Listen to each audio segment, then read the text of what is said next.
Kabir, the Weaver of God's Name, Teachings 134 page. Wow! A soul does not always come as a human being as a result of its actions, cravings, and desire. It goes into lower species of life, animals, birds, fishes, reptiles, insects, and even plants. Kabir says that through actions men are born again and again, and this chain never breaks. Thus, the soul continues to be born in various species over and again. In the immobile and the mobile, among the worms and the moths, many births I had, in many forms I revealed, since the day thou subjected me, Lord. To visitations to the womb, in many a home have I made my sojourn. Guru Arjan Dev says, many lives have you had as insects and worms, many lives as elephants, fish and deer. In many lives were you born a snake or a bird, and countless times you lived as a tree. After eons you have obtained the glory of human birth, now it is your chance, meet the Lord. Persian saints also endorse the theory of transmigration of the soul. Shamil Tabriz says 100 forms we adopt in this world. Sometimes one, sometimes another 100,000 times we have come and gone from this world. For this world is a place of coming and going. Maulana Rum says that he has been born and has grown like grass in this world innumerable times and has experienced 84 aspects of life. If I were to reveal the account of my existence, then I have been seen 170 bodies, and in these times I have grown as vegetables. The world is full of misery, even for a soul is born in the human form and its rich surroundings with all the coveted physical comforts. It has to live under the shadows of disease and old age, and it has to go through the gates of death only to be sent back to the world to undergo pleasures and pain according to its needs. Luxury and comfort in the world is not freedom. A bird in the golden cage is yet a bird in captivity. Good deeds cannot liberate the soul from the chain of the birth and death, for such is the inexorable law of the cause and effect that in order to enjoy the reward of good actions, the soul has to come back to this world. Kabir describes the effect of the karmas with a vivid analogy. In the bower of the body is laid the flower of karmas, such in the garden. The Creator has designed the spark of the immortal. The soul intercedes and helps the creepers of karmas to spread and spread. Saint Bika says, good and evil deeds are the ever-thriving dual plants. They hear the fruits of birth and death, and the soul rambles from leaf to leaf and branch to branch and loses its name of the immortal one, for it takes birth and dies again and again. Soul can obtain release from the bondage of the cause and effect only in the human form. Thus angels, deities, and gods, goddesses all thirst for the human birth.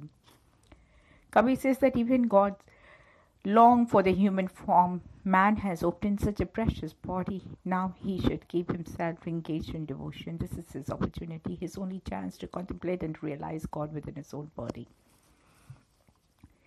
The priceless treasure of human birth is a gift from the Lord. Although since clearly state that all karmas, both good and the bad, are shackles that keep the soul bound to the plane of matter, they advocate good deeds as against evil ones. To be kind, helpful, gentle, tolerant, and non-violent is better than to be cruel, hateful, violent. To try to realize God even through external practices is better than to remain completely engrossed in worldly pursuits, for it is the result of good actions that the soul obtains the human birth, a chance to realize God and be released from the chains of mind, matter, and Maya. The bonds of karma have been described as a threefold chain. Even if one were to succeed in breaking one or two of the strands, the third one is enough to keep the soul tied to the world. The three strands are the three types of the karmas called Prabhat, Parabad, Kriyaman, and Sanchit. The fate karmas with which a person is born in the world and which he has to undergo during his present life are called Parbat karmas. The actions or karmas that he does while living in the world are kriyaman, or the karmas being performed. Sanchit or store karmas are those that are accumulated life after life and have yet to be accounted for. A soul is born into the world in a particular family and environment, not by its choice but according to the purpose of fate karmas. Life in the world runs along a predestined line of fate and destiny. And the world is so conceived that no one can exist without doing any action. The very process of life here involves actions. All actions, voluntary or involuntary, in turn become the cause of the future effect. To live in the world, to support himself, a man has to act. Simple actions like walking, talking, and even breathing involve him in the chain of cause and effect. The actions in one human birth alone are so numerous that their effect cannot be gone through in the next life. The karmas that are not accounted for, they may be described as these not yet germinated form a vast store. Thus, the debit balance of the soul's karmic accounts keep on increasing with each world. Thus, there is the design of the creation and the law governing it, that a soul is born under the influence of karma and lives and dies in karma, and even after death has to face the waiting store of the sanchit karmas. Having once become a slave, it is a slave for all time. Kabir says that man in the world is surrounded by the fire of karmas. Whether he goes left or right, follows one way or another, he is always in the midst of the invisible fire. He lives and acts under the dictates of the law of cause and effect. He has a huge store of karmas to be accounted for behind him. His unrecruited debt, and the future also is not free from this rigid bondage. There's a fire on the left, fire on the right. The fire all move and act behind and in front. Deadly fires burn. One's only refuge is the Almighty One. To escape the fire. The seeker who realizes the cause of his agony is repeated births and deaths is the ever-raging fire of the karmas. Wonders if it is all there is a way of escape. If the saints try to make the seeker aware of his misery, they also show the path of release. They suggest there are three ways to overcome the force of the threefold affliction of karma, namely acceptance, surrender, and shabd practice. The devotee should realize that fate, karma, or his destiny has to be undergone. He is born with his destiny and there is no escape from it. The feelings of elation or resentment that accompany the process of going through one's destiny lead to further karmic bonds.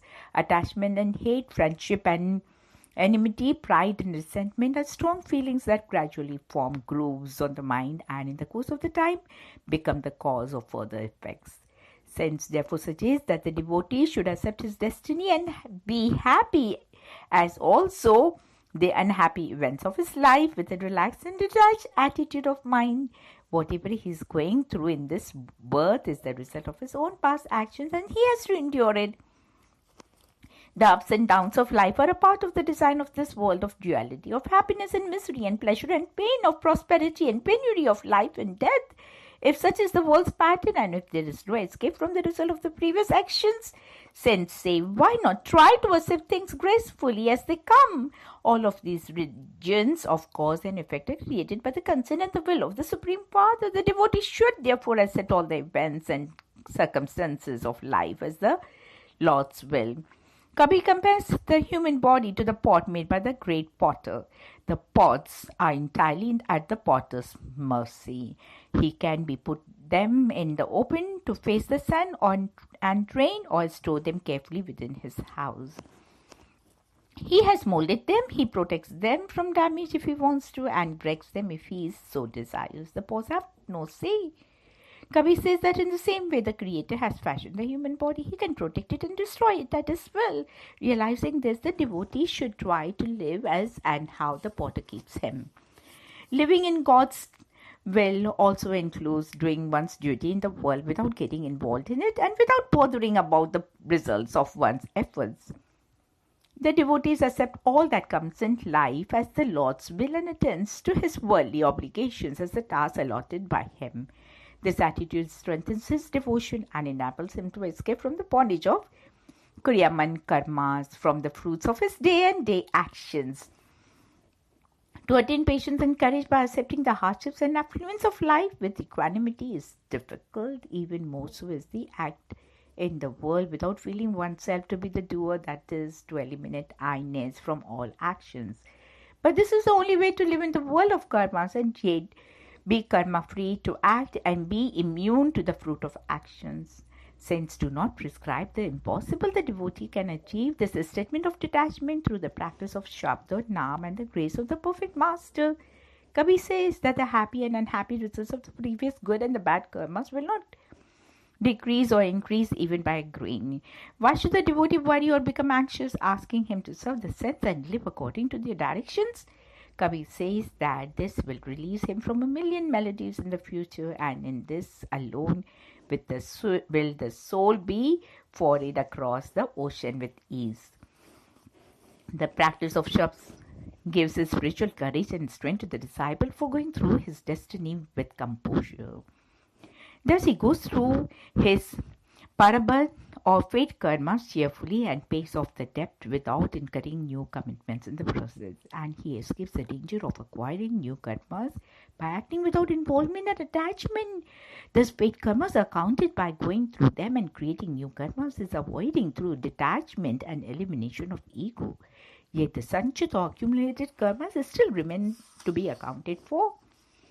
Since agree that the soul cannot become free unless all the karmas are eliminated, even the seed of the karma must lose its power of germination.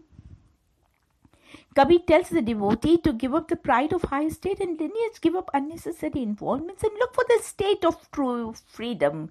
For only when the seed and its power of germination are destroyed will the soul obtain an abode of the bodiless realm, the region of pure spirit.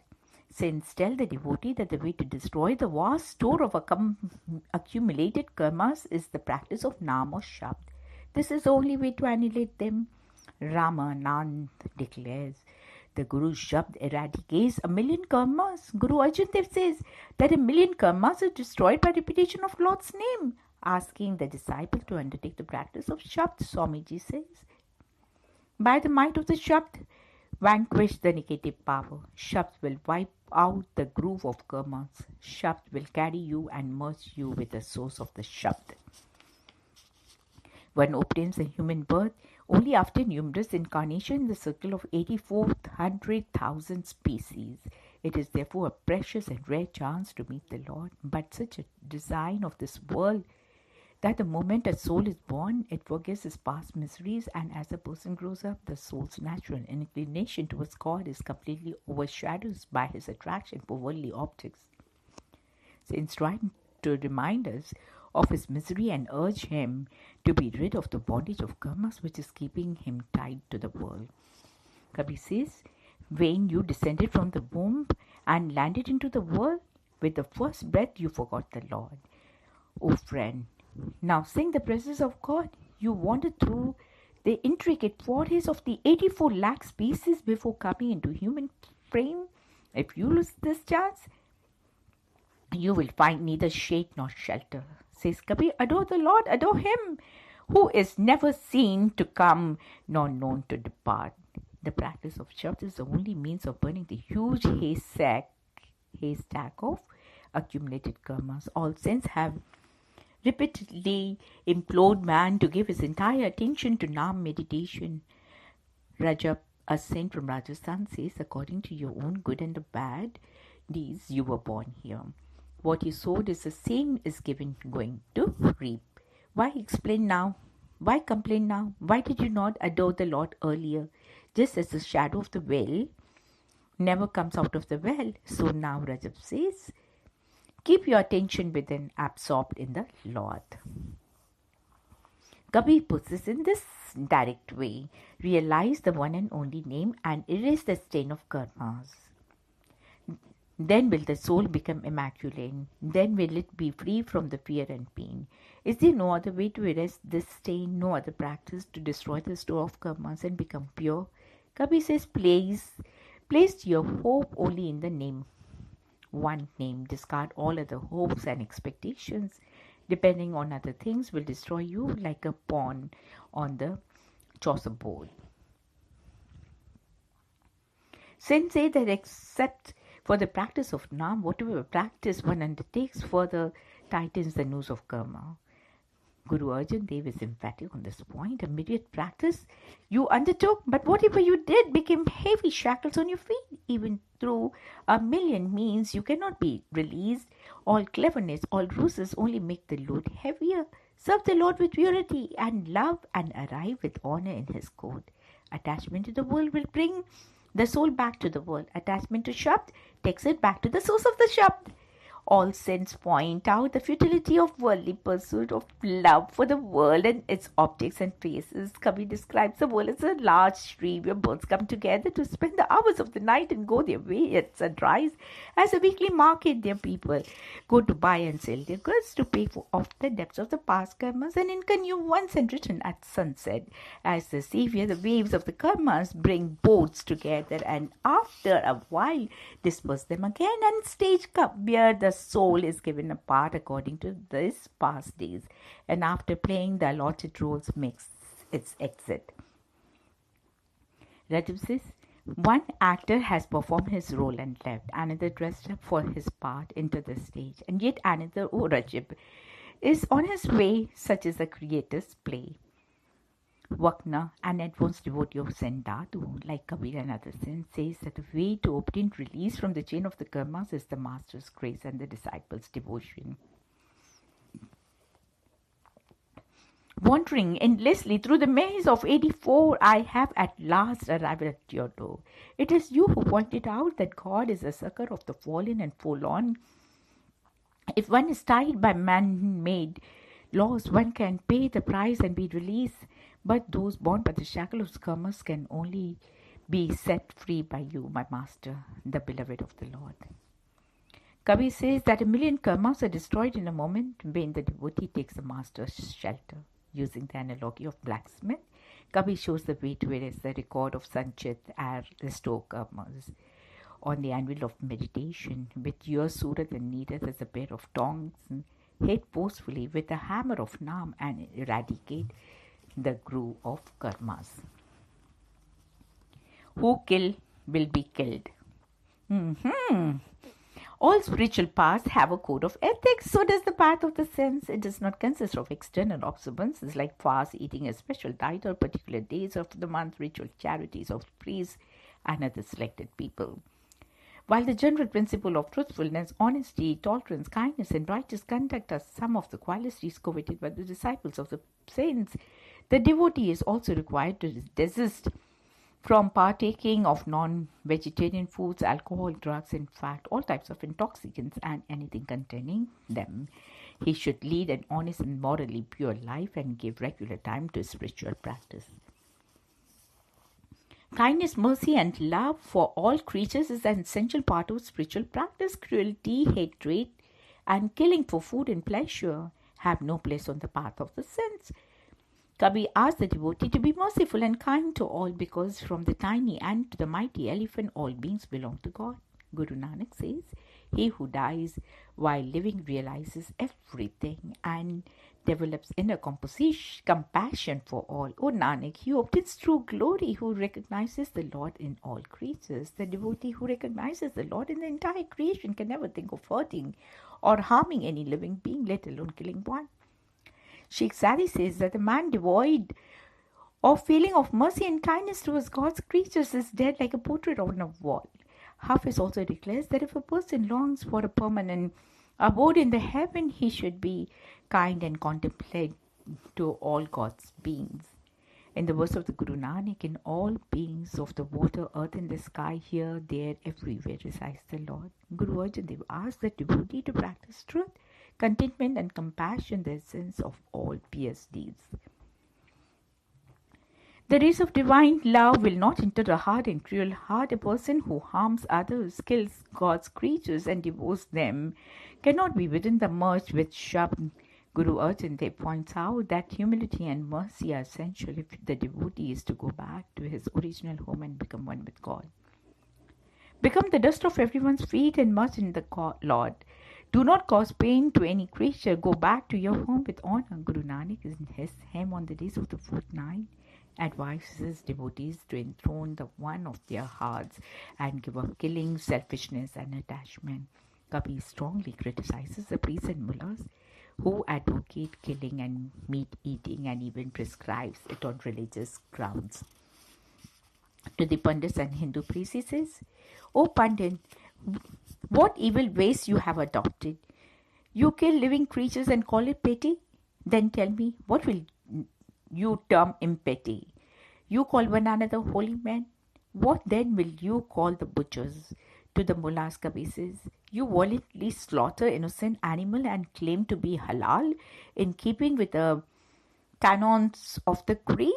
But when God puts before you the record of your cruel deeds, imagine what your fate will be. Guru Ravidas is also clearly against killing and eating meat. Do not kill any creature. In all beings dwells the Lord. O Ravidas, the sin of killing will not be atoned for, even if one were to give 1,000,000 crores in charity. Dadu, another Muslim mystic like Kabir, expresses the same idea when he says, O Dadu, every being is a temple of God. Where dwells the eternal one? Why demolish that which bears the lost mark? Says Dadu, you slaughter the helpless goat. You cut his throat while repeating the karma. Even if you perform namaz 5 times a day, you are deluded in your faith. Dadu, he is ruthless, deluded and callous who eats meat. He is heartless, vile and depraved who deprives a living being of his life.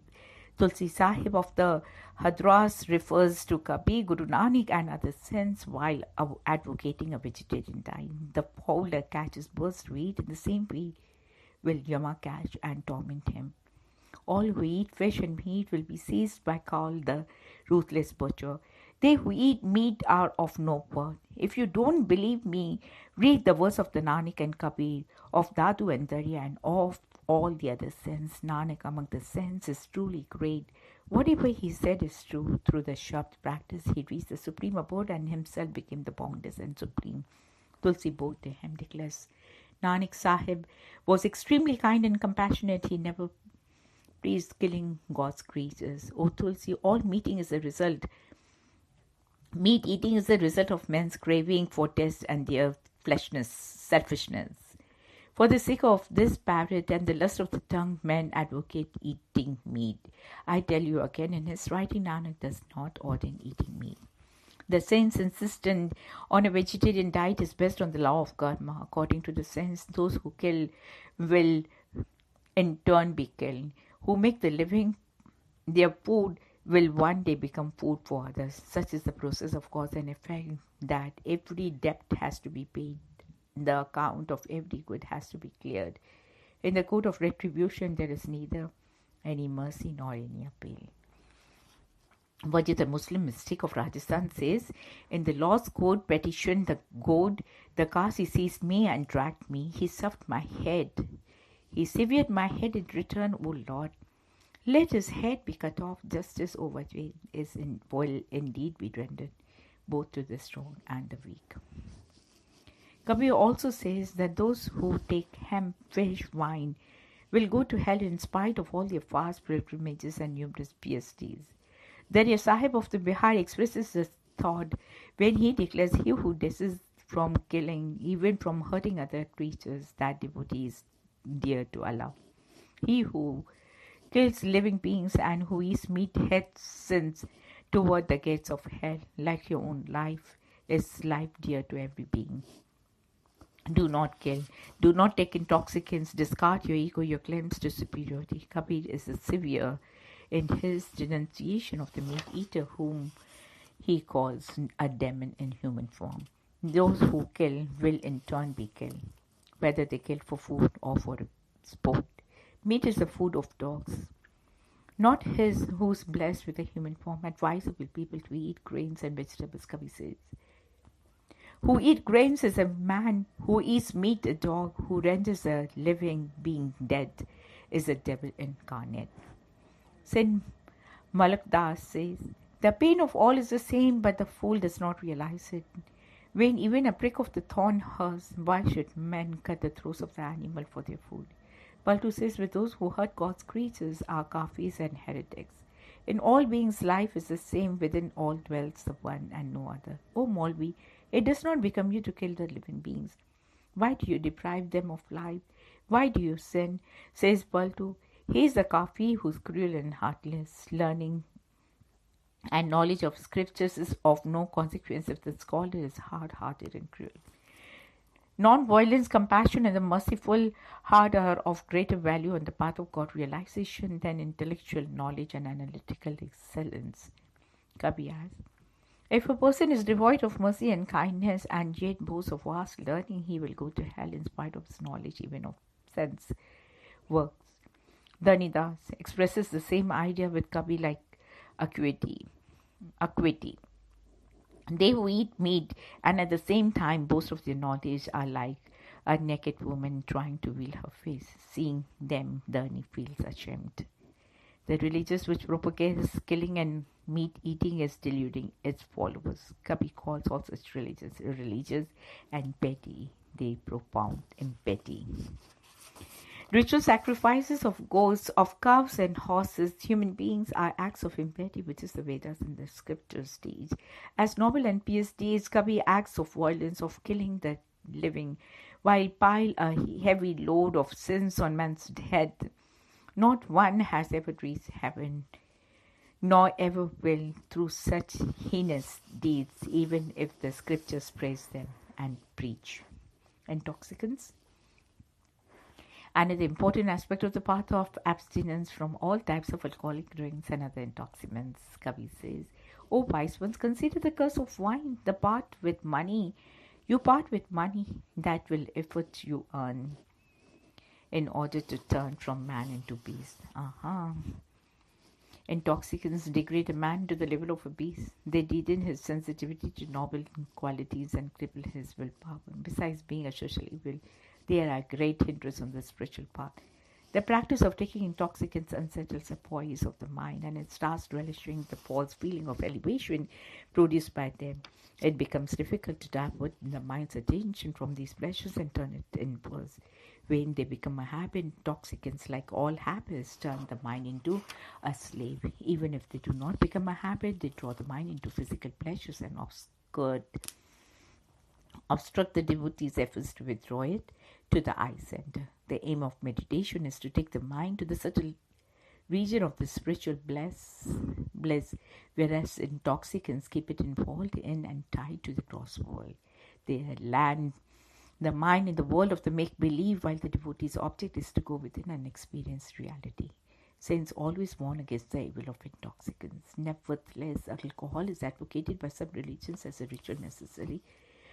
There used to be and still are a few types of the yogis and sadhus who use and prescribe intoxicants and sex as an aid to meditation.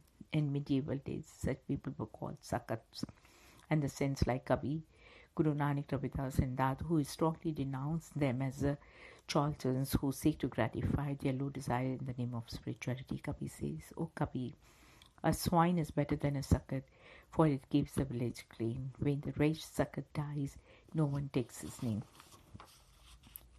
Guru Amadas says, Sakat, lured by evil tendencies, knows not the ambrosia of the divine love. He dissipates the nectar of spirituality in deluded practices. He is engrossed in the poison of the sensuousness. In the words of the Guru Arjan Dev, while living, he never awakes. At death, he becomes one with dust. O Nanak, he worships and craves the world. Such is the Sakat, ignorant and impure.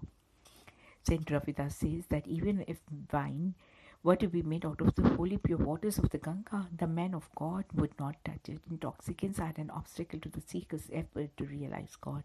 They can never be an aid. Kabir declares opium and hemp, tobacco and wine, Kabir discard them all if you crave a glimpse of the Lord. Saints say that wine and intoxicating drugs lead a man to other evils. They pull him away from the path of God. According to Dhatu, those who eat meat and drink wine also sink into the evils of sensuousness. They fail to realize Him who pervades every being. They lose kindness and compassion. The intoxication of the divine bliss that the devotee enjoys on going within is the real wine, the wine of the Lord's love, an intoxication that never fades. Absorbed in the joy of the inner world, the devotee becomes oblivious of the outer one. The intoxicants of the world only cloud the mind and result in physical and spiritual misery. Guru Amadas says, these drinks are made by man, and by man are they poured. He who drinks them loses his senses and becomes mad. He loses the discrimination between who is his and who is another's, and he is spurned by the Lord.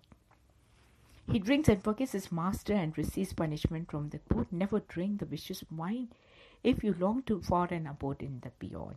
O Nanak, with God's grace, he who meets the perfect master drinks the true wine. He stays ever intoxicated in God's love and finds a place in a palace. Kabir echoes the same thought.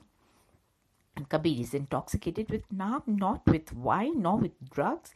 He who drinks from Naam's cup is the truly intoxicated one, not a path of extremes.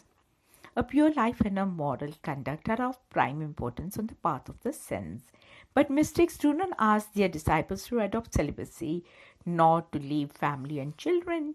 The devotee must do his duty towards his family, look after his children, and earn his own living by honest means.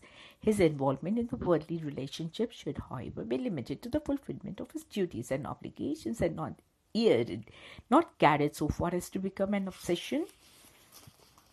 Kabir advocates a controlled family life, not renunciation while leading a householder's life. The disciple should attend to his meditation and keep his mind aloof from the world. Kabir asks the devotee to live as a householder, but at the same time to lead a life of purity, to develop discrimination, contentment, and purity of thought and conduct. He also calls upon the devotees to follow the directions of the Master, to keep the company of the sense, and to serve him with mind, body, and heart. Kabir describes his path as the middle path. It is neither the path of attachment nor of renunciation, neither of involvement nor of segregation, neither of abstinence nor of indulgence. It is not a path of an ascetic nor that of an hedonist. The path of the sense is a path of moderation. Kabir conveys this in his metaphorical style. Too much speaking is not good, nor is too much silence. Excess rain is no use, nor is excess sunshine.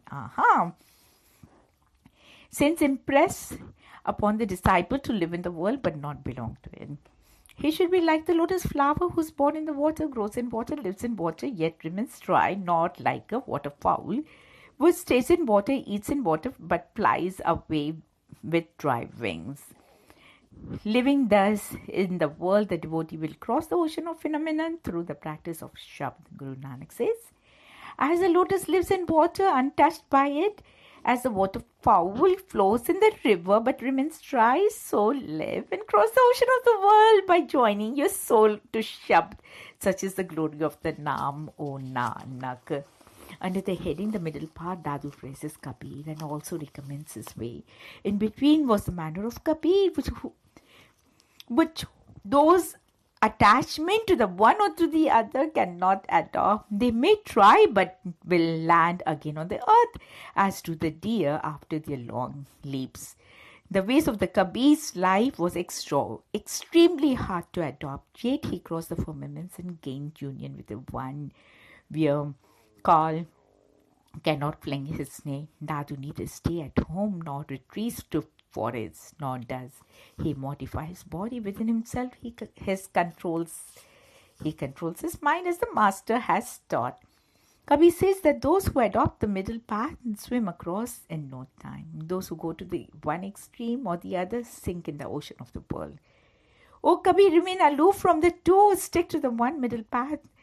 Things extremely hot and things extremely cold are both injurious like fire.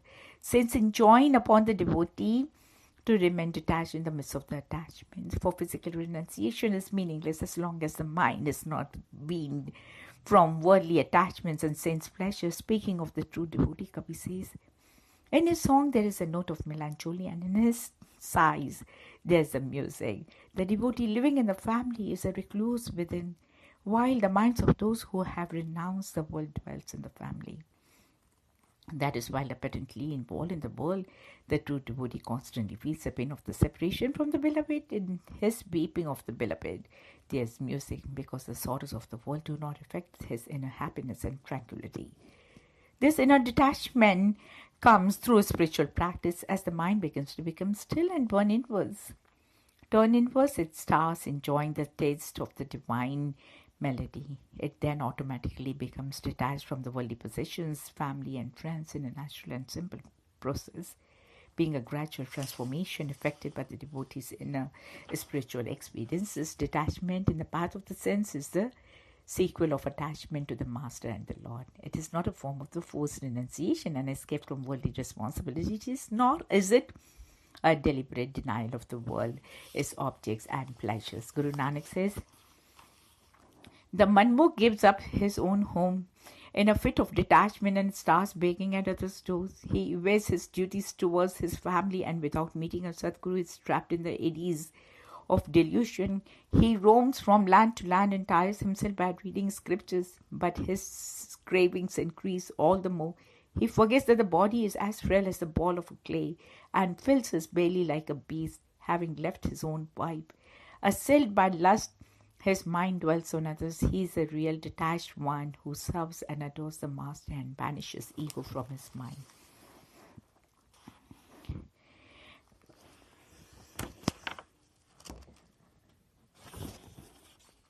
As against the ascetic who achieves only an outer renunciation, the true disciple of a perfect master stays in his family, fulfills his obligations and attends to the spiritual exercises. Thus, attaining a state of inner renunciation while living in a world, he gradually succeeds in controlling his mind and attaining his goal, says Kabir. Gradually and easily all left my mind, son and wealth, wife and lust, and Kabir the slave, and his beloved Lord fused into